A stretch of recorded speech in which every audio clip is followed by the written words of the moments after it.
Police বাহিনীতে এমনভাবে সংস্কার করা হবে যাতে ভবিষ্যতে আর কোনো সরকারি আইনশৃঙ্খলা রক্ষাকারী বাহিনীকে তাদের দলীয় স্বার্থে ব্যবহার করতে না পারে।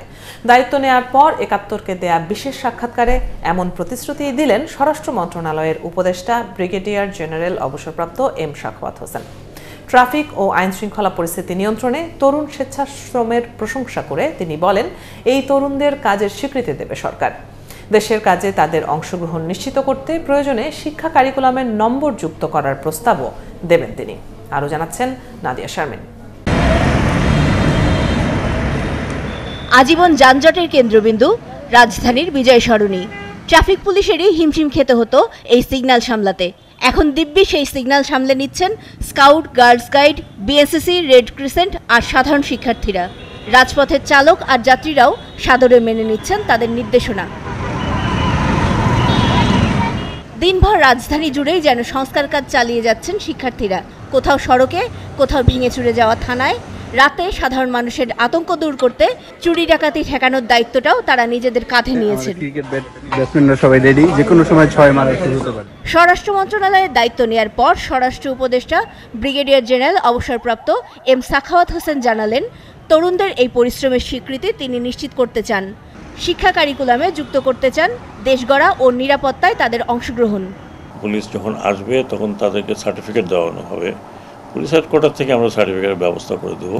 এই তরুণ ছাত্ররা বিশেষ করে তাদের যে অর্গানাইজেশনগুলো আছে, বিএনসিসি, স্কাউট, এরাও সপ্তাহে সপ্তাহে একদম লেখাপড়া বাদ না দিয়ে সপ্তাহে সপ্তাহে তারা অ্যাসিস্ট করবে।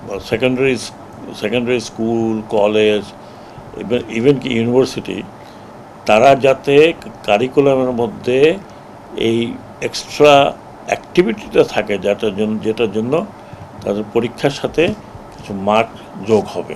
তবে এই শিক্ষার্থীদের একসময় ফিরতে হবে শিক্ষাঙ্গনে। তাই নিরাপত্তার মূল দায়িত্ব যাদের, সেই পুলিশ সহ সব আইন শৃঙ্খলা রক্ষাকারী বাহিনীতেও সংস্কার আনতে চান তিনি।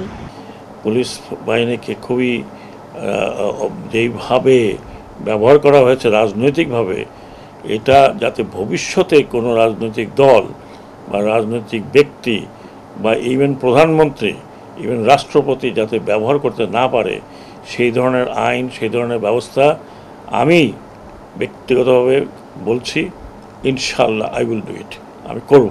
জনগণ ও পুলিশের অবিশ্বাস এবং দূরত্ব ঘোচাতে নিজেই মাঠে নামবেন তিনি।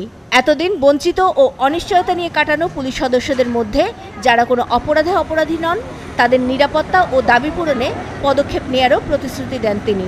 বিশেষ করে হুকুমদাতা এবং যারা একটু এক্সেস করেছে, যদি সেরকম পাওয়া যায় তাহলে তাদের বিরুদ্ধে আইনানুগ ব্যবস্থা যেটা হবে সেটা হবে। কিন্তু সার্বিকভাবে সব পুলিশের উপরে কোনো ধরনের নির্যাতন, অত্যাচার হবে না।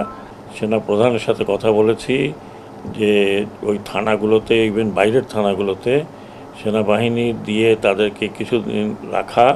এই মুহূর্তে দেশকে স্থিতিশীল ও নিরাপদ করতে সবার সহযোগিতা চান স্বরাষ্ট্র উপদেষ্টা। নাদিয়া শারমিন, ৭১, ঢাকা।